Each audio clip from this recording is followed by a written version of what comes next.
Halo semuanya, kembali lagi bersama saya Michael. Di video kali ini kita akan update mengenai keadaan market kripto saat ini, teman-teman ya. Karena memang market ini udah cukup mengalami penurunan sedikit Bitcoin ke level 56.000 saat ini, teman-teman. Jadi memang sedikit sesuai dengan video kita yang sebelumnya ya, memasuki September gitu. September ini saya sudah sempat bahas mengenai kemungkinan ini. Nanti kita akan bahas secara teknikalnya dan what's next.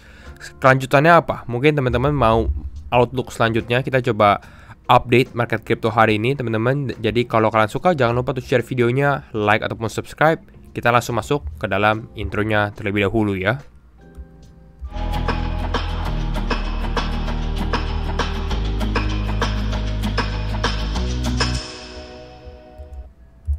Oke. Mengenai keadaan market crypto saat sekarang ya, teman-teman ya, dimana market sedikit mengalami penurunan, tapi beberapa crypto justru altcoin sedikit cenderung menguat. Kalau saya lihat ya, secara short term aja nih, secara short term altcoin sedikit lebih kuat dibandingkan dengan Bitcoinnya. Bitcoinnya masih relatif lebih sideways dan sedikit cenderung melemah.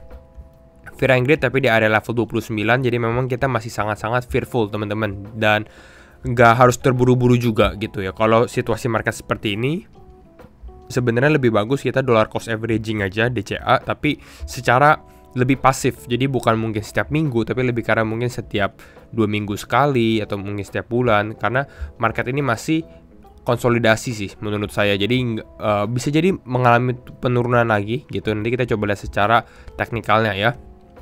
Tapi memang di sini saya buka di Dune Analytics pun ini kelihatan bahwa memang saat ini ya, kalau teman-teman lihat ya, ini mungkin saya sudah sempat share di beberapa platform. Secara untuk altcoin, teman-teman, ini tuh sebenarnya udah di area buy signal.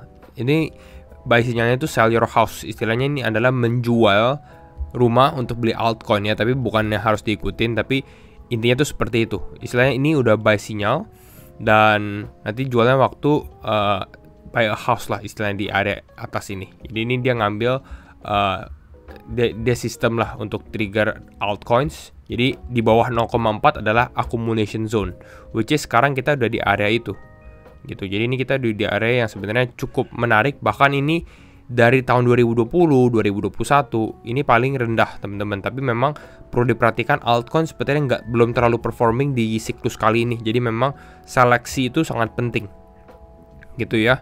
Tapi ini udah mulai ada sinyal istilahnya untuk membeli, tapi saya lihat kalau secara short termnya belum kelihatan sih gitu ya. Ini kan lebih ke arah long termnya nih gitu ya, long termnya. Tapi kalau secara short termnya, secara on chain atau bahkan secara ETF flow itu belum terlihat. Bahkan di minggu ini sendiri Bitcoin itu masih mengalami penurunan juga nih gitu ya. Bukan penurunan tapi outflow ya, outflow yang cukup drastis gitu ya. Tapi kalau kalian lihat ya, yang lebih parah itu apa? Yang lebih parah adalah Ethereum spot Ethereum ETF ya. Ini kan cukup hype, teman-teman. Tapi kalian bisa lihat tanggal 30 Agustus itu Ethereum, bahkan 29-30 lah, 29 dan 30 itu Ethereum hanya minus 1,7 juta outflow. Tanggal 30 Agustus sama sekali nggak ada outflow, nggak ada inflow. Jadi ini sebenarnya kalau menurut saya ini udah lack of interest sih untuk saat ini ya. Bukan nanti ke depannya akan lack of interest, tapi untuk saat ini justru cukup parah gitu ya. Karena ya masih nggak ada interest sama sekali di Ethereum sendiri gitu. Jadi orang-orang lagi nggak interested ke Ethereum. Ke Bitcoinnya sih masih lebih gitu ya, karena outflow ini masih cukup besar. Tapi belum ada kelihatan kayak oh ini mereka udah mulai beli lagi, itu belum terlihat juga. Nah, tapi bukan berarti semua adalah bad news, berita buruk gitu ya. Ini baru hari ini aja Mastercard baru launch ya. Ini adalah Euro non-custodial debit card. Jadi ini Mastercard combine dengan crypto untuk kartunya. Jadi ini bisa transaksi dengan Bitcoin ataupun dengan crypto. Jadi ya sekali lagi sebenarnya masih cukup ada beberapa berita positif juga gitu. Nah, yang menjadi pertanyaannya saat ini, teman-teman, ini yang nanti kita akan bahas mungkin lebih dalam di minggu depan. Itu adalah FOMC ya, karena kalau kita lihat secara target rate-nya ini menarik sekali ya. Kalau teman-teman lihat di sini, bahkan lebih banyak orang yang memilih, bukan lebih banyak ya, saat ini udah hampir 50-50, selain 50-50 antara turun 50 basis point atau turun 25 basis point. kalau saya pribadi masih melihat sebenarnya lebih bagus the Fed itu cut 25 basis point ya. Walaupun mungkin kalau secara reaksi untuk market 50 basis point ini lebih bagus karena wah the Fed cut 0,5% istilahnya. Itu membuat market mungkin sedikit mengalami kenaikan. Harusnya positif secara reaksi kalau kita ngomongin secara impact-nya. Tapi biasanya kalau misalnya the Fed cut 50 basis point, yang menjadi pertanyaannya adalah kenapa mereka harus cut 50? Atau kenapa harus mereka cut yang lebih besar? Pasti ada sesuatu yang gak beres gitu. Jadi tapi kalau semuanya fine-fine aja harusnya 25. Tapi nanti ini kita lihat ya. Saya masih belum bisa bilang oh akan pasti gini, enggak gitu ya. Karena nggak sejauh-jauh besok ya. Besok aja di hari Jumat itu akan ada data unemployment rate teman-teman. Jadi ini mungkin nanti saya akan update aja via Telegram, via channel. Jadi kalau kalian belum join, feel free to join ya. Nanti saya taruh aja linknya di deskripsi, and all free juga. Saya sering aktif di situ. Nanti akan ada NFP, lalu akan ada unemployment rate. Ini kayaknya lagi penting-pentingnya sih ini unemployment ini. Karena kita mau tahu sebenarnya ekonomi Amerika tuh lagi melemah, lagi bukan lemah, tapi melambat atau enggak, lagi slowing down atau enggak gitu. Dan salah satu indikatornya adalah unemployment rate. Oke.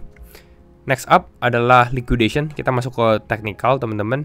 Liquidation saat ini yang besar sebenarnya di area kisaran 60 ribu lah, 60 ribuan, 59.800. Nanti saya akan membahas apa kalau skenario ini mungkin possible terjadi.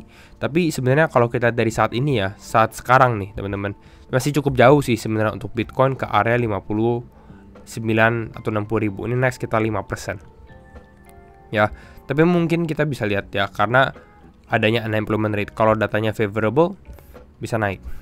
Oke. Nah, kita coba review teman-teman.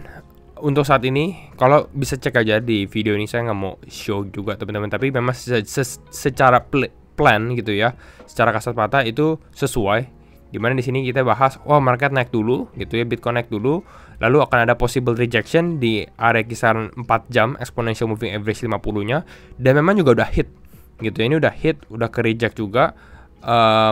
Jadi ini udah selesai kenaikan ini gitu ya. Lalu dari sini kita bilang possible untuk turun lagi.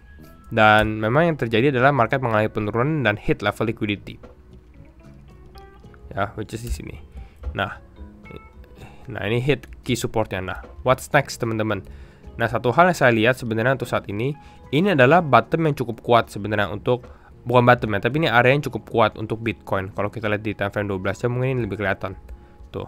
Ini bisa dikatakan quite strong untuk Bitcoin. Jadi makanya ada possible sebenarnya level ini akan menjadi level konsolidasi nextnya untuk Bitcoin sendiri teman-teman.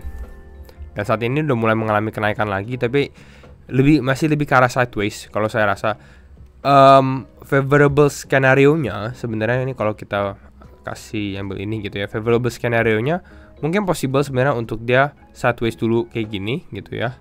Lalu sedikit dip, istilahnya gini. Dan pada saat data unemployment rate misalnya ternyata bagus, ya mungkin baru mengalami kenaikan gitu. Hit level 60.000 dan liquidation di area atas ini. Ini possible, ini skenario yang sebenarnya cukup menarik juga gitu ya. Ini yang kalau misalnya nggak ada apa-apa ya di hari ini gitu. Jadi lebih ke arah sideways, lalu mungkin ada sedikit penurunan atau kisaran di area ini baru mulai mengalami kenaikan.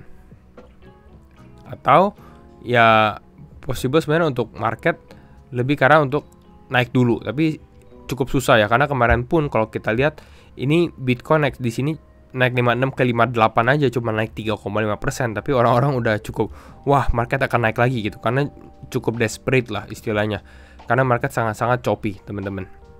Tapi saya rasa sebenarnya overall walaupun dia mau play naik seperti ini, belum berarti breakout sih. Jadi kalau secara mungkin lihat dari minggu ke minggu pun relatif kita masih melemah cenderung gitu ya, karena belum ada sign of strength juga. Jadi walaupun kita naik ke 60.000 ini cuma buat ngambil liquidity, bukan berarti kita akan breakout gitu.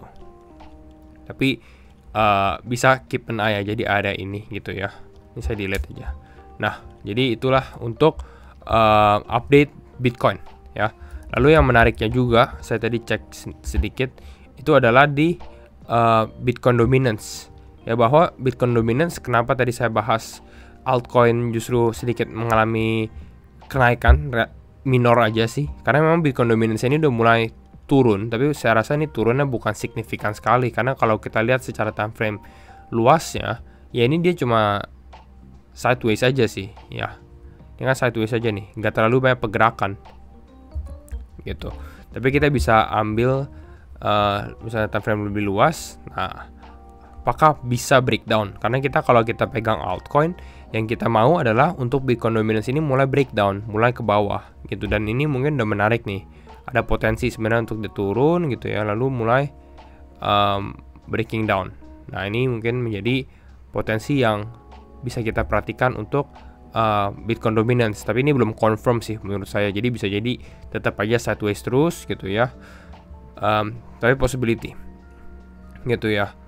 Nah harus diperhatikan sebenarnya kalau misalnya kita mau sentimennya berubah, itu mungkin di tanggal 18 September pada saat FOMC. Nah itu baru kita bisa lihat benar-benar dan mengambil keputusan yang benar gitu. Tapi seperti yang saya sudah bahas di video sebelumnya, September itu menjadi waktu yang tepat juga sebenarnya biasanya untuk long term investing, cari kripto di harga yang murah seperti itu. Ya kira-kira ini aja untuk update market kripto saat ini. Jadi kalau misalnya teman-teman suka videonya, jangan lupa untuk share videonya, like ataupun subscribe. Dan sekali lagi thank you semua for watching and see you in the next video. Bye bye.